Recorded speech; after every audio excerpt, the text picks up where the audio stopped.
Dom Nichols, you're part of the fellas, you're part of NAFO now. To those listening who never heard of that, have no idea what I'm saying, can you explain briefly, because it's a new front in the information war. They've been around, NAFO have been around now for a few months, or even longer. It's been picked up a few times by international media. I think Vice did a very interesting thing on it. The Yorkshire Post did something the other day. But you are now a fella. What does that involve, and who are they?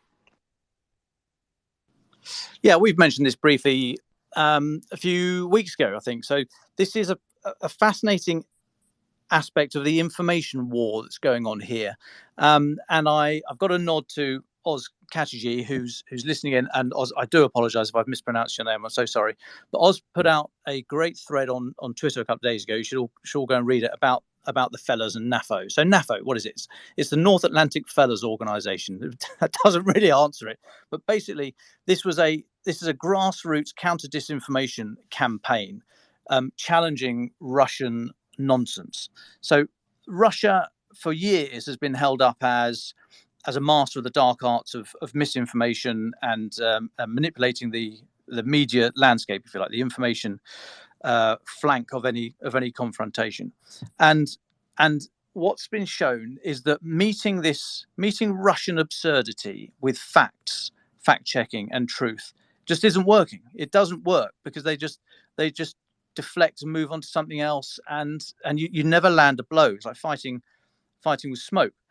So what NAFO is, it was started. I mean, well, to be perfectly honest, I'm not entirely sure how it started, where it started, but NAFO is an international group with, we think, many thousands of people in it who have just decided to meet nonsense with nonsense. So they challenge Russian disinformation online with just absurdities to tie them up in knots. And it's effectively a great big raspberry to every Russian piece of disinformation that's put out there. And it's I don't know how to explain this, but to be a fella, you can buy stuff off the St. Javelin website with, which is all good merch of Ukrainian, the war in Ukraine, good merch there. I've got a mug and a T-shirt on the way, or you can donate to the Georgian Legion, and then you can apply with proof of your donation or your purchase. You can then apply to the fellas and say, "Can I have a fella of my own?" And you then describe what you'd like your little fellas to look like. Now, fellas are based around Shiba Inu dogs, the Japanese hunting dogs. Stick with me at the back. I know it's getting a bit confusing. I'm massively confused myself, but that's the delightful nonsense of all this. Okay, so the fellas are just little cartoon dogs dressed up as the fellow wishes it to be, and you can then do whatever you like. And the idea is that you tie up Russian disinformation channels in knots. And firstly, I mean, just for the sheer fun of it, because they might think they're good at misinformation, but actually what they're not very good at is arguing and trying to get into a debate with a cartoon dog. It's just worth the entry price alone. But what it does, it keeps us on the agenda. It keeps the war on the international agenda. It shows that there is nowhere to hide for Russia. It opens up the information flank, which is a bit wonkish, but I hope people understand what I mean by that. It allows people to feel empowered, ordinary people who might not feel that they can do anything in this war. I mean, I'm lucky. We're lucky here. We've got a voice. We've got a microphone. We've got an audience. We've got a good brand behind us, so people listen to us. God knows why. But we've got a voice. Now, many people don't, and this is a way of allowing people to have a vote, and allowing people to feel empowered, and allowing people to feel part of this. And I think that's important. The more people around the world feel part of, turning around to Russia and saying, "No, that's not acceptable. What you're doing is just not the way we do it anymore in the world." And this is a very small way of doing it, and a very small way of being part of a bigger gang.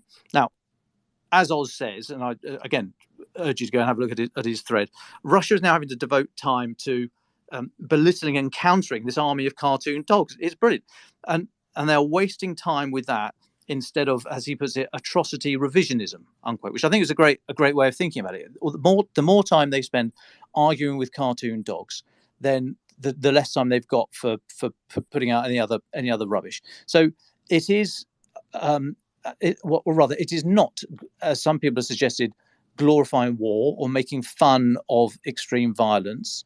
It's not that at all. I think it's a way of the individual fighting back. certainly those without a voice, or with less of a voice than some others of us who are lucky to have platforms such as this. But what it does is it says to Russia, no, there's no hiding space. When you come out with nonsense, we will meet you with nonsense.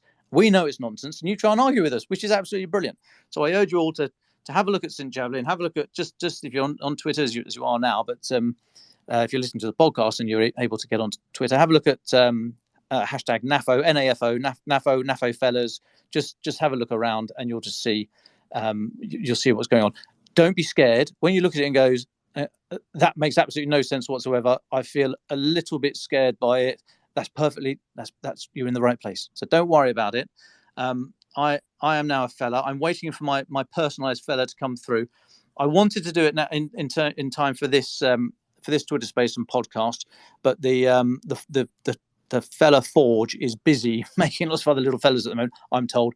I was offered one to borrow for today, but it was a play on the Silence of the Lambs, and I didn't really like that. So I'll wait for my own fellas to come through before we have a look. But I urge you to go and have a look at it, and do please read Oz's thread, because I'm making light of it here. That's the whole point.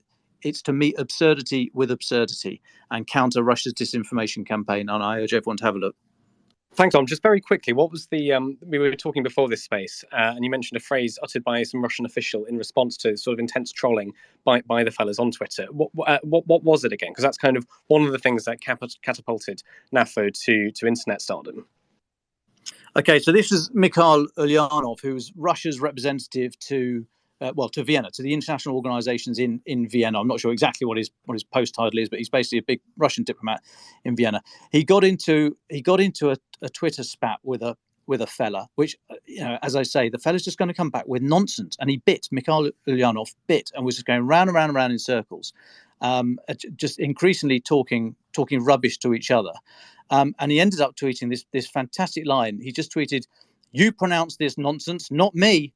And it was it just struck a chord. It's such an act of a desperate cry to get out of this argument, but I don't want to get out of this argument because I want to win the argument, but I can't let go of you because you've got me locked in some ridiculous headhold with a Shiba Inu cartoon dog. And it was just such a brilliantly stupid phrase. You pronounce this nonsense, not me. That it's now taken as one of the sort of bylines for the fellas. So put on any kind of a photograph of Putin saying something ridiculous, or their guy in the UN, and just slap "You pronounce this nonsense, not me" across it. And I don't know, it makes me smile. And that's what's coming on my T-shirt. Thank you very much, Tom. I think the thing it reminds me of is actually what you said earlier, how previously with Russian disinformation, often organizations and journalists and fact checkers found that it's almost like, as you said, fighting smoke. And now this is actually the other way around, that the Russian accounts and the Russian diplomats are fighting smoke when they fight the fellas. They just can't do it, and they make themselves look ridiculous while doing it. So thank you very much, Dom, for that. If you'd like to get in touch about that or ask any questions, please do slide into our DMs. We will try and get some fellas on later this week to give us a bit more of an understanding from their side of what the kind of stuff that they are doing. We're starting to run out of time, however. So Dom, Francis, and Joe,